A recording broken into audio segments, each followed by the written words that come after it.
Chapter number 2 जिसमें आज हम करेंगे बाइनॉमियल थ्योरम। इसमें सबसे पहले आज हमें पढ़ना है वो है फैक्टोरियल क्या होता है। फैक्टोरियल को सिंबॉलिकली हम यूज करते हैं, कैसे सिंबल से फैक्टोरियल से, फैक्टोरियल एक्सक्लेमेशन का निशान या इसको हम लेंगे एल से। अब इसमें सबसे पहले जो हम देखते हैं तो 0 फैक्टोरियल जो होता है वो किसके बराबर होगा, 1 के। 1 फैक्टोरियल जो होगा वो भी 1 के बराबर होगा। 2 फैक्टोरियल जो होगा वो क्या होगा, 2 × 1। ये जो डॉट है ये किसके लिए इस्तेमाल करेंगे, मल्टीप्लीकेशन के लिए। तो 2 × 1 क्या आ जाएगा, 2। फिर हमारे पास होता है 3 फैक्टोरियल। 3 फैक्टोरियल क्या होगा, 3 × 1, आंसर क्या आ जाएगा, 6। फिर हम लेंगे 4 फैक्टोरियल। 4 फैक्टोरियल क्या होगा, 4 3 2 1, तो आंसर इस हमारे पास क्या आ जाएगा, 24। इसी तरह सो ऑन। हम सबसे पहला जो इस्तेमाल है वो हमारे पास क्या है, फैक्टोरियल का। इसके बाद जो हम इस्तेमाल करेंगे वो हमारे पास होगा कि कॉम्बिनेशन क्या है। अब कॉम्बिनेशन हम कहाँ इस्तेमाल किया जाता है, कॉम्बिनेशन को ज्यादातर हम इस्तेमाल करते हैं जैसे फॉर एग्जांपल क्रिकेट का मैच हो रहा तो उसमें अब आप देखें अगर हमारे टीम सेलेक्ट करनी है तो टीम सिलेक्शन क्या होती है, सबसे पहले कि हमारे पास 16 अगर हमारे पास प्लेयर है तो उसमें से हमने जो टीम के लिए कितने प्लेयर लेने हैं, 11 प्लेयर लेने हैं। तो 11 की जो कॉम्बिनेशन होगा तो कितने कॉम्बिनेशन बनेंगे, 16 में से 11 के। तो उसको हम किस तरीके से डिनोट करते हैं, NCR से। यहाँ n जो है वो क्या होगा, हमारे पास नंबर ऑफ ऑब्जेक्ट्स होंगे। n हमारे पास यहाँ क्या होगा, नंबर ऑफ ऑब्जेक्ट्स। और r एट अ टाइम जो है, एट टाइम यूज जो हमारे पास होंगे ऑब्जेक्ट्स, उसको हम क्या लेंगे, r के यूज ऑब्जेक्ट्स। इसको हम दूसरा या इसको किस तरह लिखा जा सकता है, NCR। ज्यादातर हम लिखते हैं वो किससे लिखा जाता है, NCR से।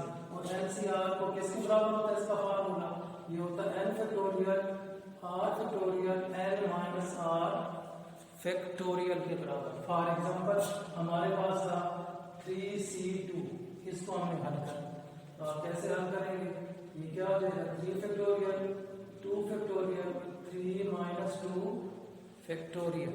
अब आप इसको हल करेंगे, 3 फैक्टोरियल हमने क्या कहा था, 3 2 1। इसी तरह 2 फैक्टोरियल हमारे पास क्या होगा, 2 1। 3 माइनस 2 हमारे पास क्या आ जाएगा, 1 फैक्टोरियल। और 1 फैक्टोरियल क्या होता है, 1 के ऊपर। इसे आप हल करेंगे, ये हमारे पास कैंसिल हो जाएगा, आंसर इज 3। तो हमारे पास ये हमारे पास फैक्टोरियल। इसके बाद हमारे पास जो इम्पोर्टेंट है वो है बाइनॉमियल थ्योरम। जो हमारा मेन टॉपिक है वो क्या था, बाइनॉमियल थ्योरम। इसकी हमारे पास क्या आ जाएगी, स्टेटमेंट। स्टेटमेंट इसकी क्या होगी, हमें वो कहेगा कि स्टेट करें बाइनॉमियल थ्योरम। तो हम इसकी स्टेटमेंट लिखेंगे। स्टेटमेंट हमारे पास क्या है, अगर n हमारे पास क्या हो, नेचुरल नंबर हो। नेचुरल नंबर हमारे पास क्या होते हैं, 1 2 3 सो ऑन। तो बाइनॉमियल में हमारे पास a plus b, 2 term a plus b। By का मतलब होता है 2, नॉमियल का मतलब होता है टर। तो a प्लस b की पावर n। अब इसको हम एक्सपैंड कैसे किया जाएगा, एक्सपैंड से हम करेंगे कि हमारे पास क्या हो जाएगा, a की power n plus NC1 a की पावर n माइनस 1 b की पावर 1। अब देखिए इन दोनों को ऐड करें, अगर हम इन दोनों को ऐड करें तो आपके पास क्या आ जाएगा, n। हमारे पास क्या आ जाएगा, वही टर्म आएगी जो उसकी एक्सपोनेंट होगा। n यहाँ हमारे पास क्या इस्तेमाल होता है, n को हम कहते हैं एक्सपोनेंट या इंडेक्स। n हमारे पास क्या होता है, एक्सपोनेंट, या इसे क्या कहते हैं, इंडेक्स, कि उसका इंडेक्स हमारे पास क्या है, n। अब इसी तरह आप करते जाएंगे, प्लस NC2 a की पावर n माइनस 2b की पावर 2। इसी तरह आगे क्या हो जाएगा, NC3 a की power n minus 3b3 plus, फिर हमारे पास क्या आ जाएगा, NC4 a की पावर n माइनस 4b4। ये सिलसिला चलता रहेगा। उस वक्त तक आप करते जाएंगे जब तक कि ये दोनों बराबर ना हो जाए n और r। एन आर बराबर हो गया, तो ये क्या हो जाएगा हमारे पास, इसकी जगह आप क्या लिखेंगे बी की पावर एन, यानी कि ए खत्म हो जाएगा, ए की पावर 0 आ जाएगा, 1 हो जाएगा। इसको हम कहते हैं बाइनॉमियल थ्योरम। ये हमारे पास क्या कहलाएगा, बाइनॉमियल थ्योरम। अब इसकी हमारे पास प्रॉपर्टीज क्या होगी कि हमारे पास जैसा आप देख रहे हैं कि जो इसका इंडेक्स था, जो एक्सपोनेंट था, आपने देखा हर टर्म का एक्सपोनेंट हुई है, कहीं भी ऐड करके देखें, इनको ऐड करें दोबारा हमारे पास क्या आता है एन, तो ये हमारे पास उसकी आ जाएगी स्टेट। अब कैसे हमने इसको अप्लाई करना है, एक्सपेंड करना है, कैसे करना है, तो हमारे हम एक क्वेश्चन करते हैं एक्सरसाइज का। तो देखें हमारे पास ये एक्सरसाइज है, हमारे पास आपकी एक्सरसाइज 2.1 पहला ही क्वेश्चन है हमारे पास, एक्सरसाइज है आपके पास 2.1 पहला क्वेश्चन है। वो हमारे पास के x over 2 minus Y over 2 की पावर 4, वो कहता है कि इसे आप एक्सपेंड करें। अब हमने इसे एक्सपेंड करना है, या आप इसको इस तरह भी देख सकते हैं 2 ओवर वाई, इस तरह का, ठीक है। अब आप इसे कैसे एक्सपेंड करेंगे, use binomial theorem, using binomial theorem. अब यहाँ हमारे पास ये क्या बन जाएगा x ओवर 2, b हमारे पास क्या आ जाएगा माइनस 2 ओवर y, n हमारे पास क्या हो गया 4। अब आप इसे हल करते जाएं तो हमारे पास क्या आ जाएगा x ओवर 2 की पावर 4 प्लस का निशान, फिर क्या हो जाएगा 4c 1, ये हमारे पास क्या आ जाएगा x बटा 2 की पावर 4 माइनस 1 और माइनस 2 ओवर y की पावर 1, फिर आप करेंगे प्लस 4c2 x ओवर 2 की पावर 4 माइनस 2 ओवर y की पावर 2, फिर हमारे पास क्या आ जाएगा प्लस 4c3 x ओवर 2 की power 4 minus 3 minus 2 over y की पावर 3, और फिर हमारे पास क्या आ जाएगा देखिए 4c4, दोनों बराबर हो गए, a खत्म हो जाएगा, तो क्या आ जाएगा माइनस 2 ओवर y की पावर 4। अब आप इसे एक्सपेंड करें तो हमारे पास क्या हो जाएगा, सिंप्लीफाई करेंगे तो x की पावर 4 ओवर 2 की पावर 4, फिर प्लस 4c1, जब आप इसे हल करेंगे तो हमारे पास क्या आ जाएगा 4। ये फार्मूला इस्तेमाल करना है, जैसे हमने 3c2 निकाला था ऐसे ही आपने 4c2 निकाला, तो आप जब आप 4c2 निकालें 4c1 निकालेंगे तो जवाब क्या आएगा 4। इसी तरह ये हमारे पास क्या हो जाएगा x की पावर 3 2 की पावर 3 और फिर minus 2 over y plus 4c2 को हल करेंगे, तो इसको जब हल करेंगे तो ये हमारे पास क्या आ जाएगा 6, फिर हमारे पास क्या हो जाएगा इनटू x का स्क्वायर 2 का स्क्वायर, फिर माइनस का स्क्वायर क्या हो जाएगा प्लस, तो ये हमारे पास क्या हो जाएगा 2 का स्क्वायर y का स्क्वायर, प्लस हमारे पास क्या आ जाएगा 4c3 क्या आ जाएगा 4 x ओवर 2 मल्टीप्लाई, फिर हमारे पास क्या हो जाएगा माइनस 2 की पावर 3 ओवर y की पावर 3 प्लस 4c4 क्या हो जाएगा 1, माइनस की पावर क्या हो जाएगा प्लस 2 की पावर 4 y की पावर 4।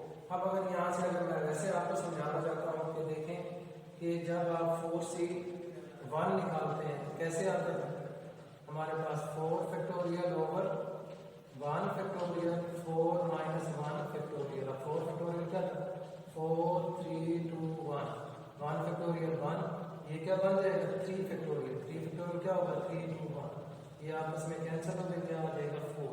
आप इसे कैलकुलेटर से भी निकाला जा सकता है, कैलकुलेटर में हमारे पास एक की होगी 4c1, वहां ऐसे की हमारे पास क्या होगी MCR, ये की इन कैलकुलेटर में भी की होती है, कैलकुलेटर में होगी तो आपने n पहले क्या पुट करना है 4, फिर आपने ये की दबाएंगे 4 पहले आपने करना है, फिर ये की दबानी, फिर आपने 1 करना है, तो आंसर हमारे पास क्या आ जाएगा 4 आंसर।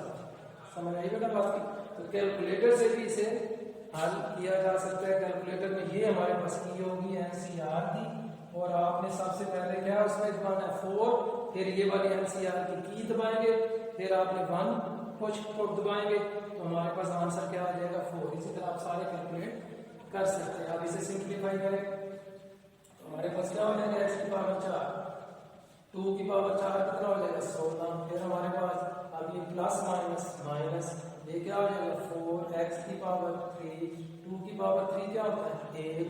फिर हमारे पास क्या हो जाएगा 2 ओवर y। फिर हल करेंगे हमारे पास क्या हो जाएगा 6 x का स्क्वायर, 2 की पावर 2 क्या हो जाएगा 4, 2 की पावर 2 4 y का स्क्वायर। फिर हम हल करेंगे प्लस माइनस, हमारे पास क्या आ जाएगा बेटा माइनस। फिर क्या हो जाएगा 4x ओवर 2, 2 की पावर 3 8 ओवर y की पावर 3। फिर प्लस 2 की पावर 4 16 y की पावर 4। सिंप्लीफाई करें तो हमारे पास क्या हो जाएगा 4 1 4 4 2 आ जाएगा, 2 1 2 2 1 2। ये हमारे पास 4 4 से कैंसिल हो जाएगा, यहाँ से 2 1 2 2 4 8। सिंप्लीफाई करें x4 over 16 minus x3 over y। फिर करेंगे हमारे पास क्या हो जाएगा 6 x square over y square minus हमारे पास क्या आ जाएगा बेटा 16 x ओवर y का क्यूब प्लस 16 ओवर y 4। अब आप यहाँ से देखेंगे हमारे पास क्या होगा, ये हमारे पास कितनी टर्में ये बनती है, ये हमारे पास टर्में बनती है 1 2 3 4 5। तो यहाँ से हम क्या कैलकुलेट करेंगे, इफ अगर पावर या इंडेक्स 4 हो बाइनोमियल में, अगर पावर या इंडेक्स 4 हो तो नंबर ऑफ टर्म कितनी आएंगी 5, हमेशा एक ज्यादा होती है। Number of term in binomial is always greater than, तो ये हमेशा याद रखना इंडेक्स से एक ज्यादा होगी। अगर हमारे पास पावर 4 है तो टर्म कितनी होगी 5। पावर अगर यहाँ 5 होता तो टर्में कितनी होगी 6, अगर पावर 6 है तो टर्में 7 होंगी। तो ये आपने याद रखना है। इसी तरीके से आप ये भी आपसे याद रखना है कि NCN अगर दोनों बराबर हो तो उसका आंसर हमेशा किसके बराबर होता है 1 के। इसी तरह अगर हमारे पास n हो नीचे क्या हो r क्या हो 0 तो भी आंसर हमारे पास किसके बराबर होता है वो 1 के बराबर होता है। तो ये चीजें आपको आनी चाहिए कि हमारे पास इनके आंसर्स क्या होते हैं। तो ये था आज का हमारा लेक्चर कि हमने आज क्या पढ़ा, हमने आज पढ़ा कि फैक्टोरियल कैसे निकालते हैं, कॉम्बिनेशन कैसे निकाला जाता है।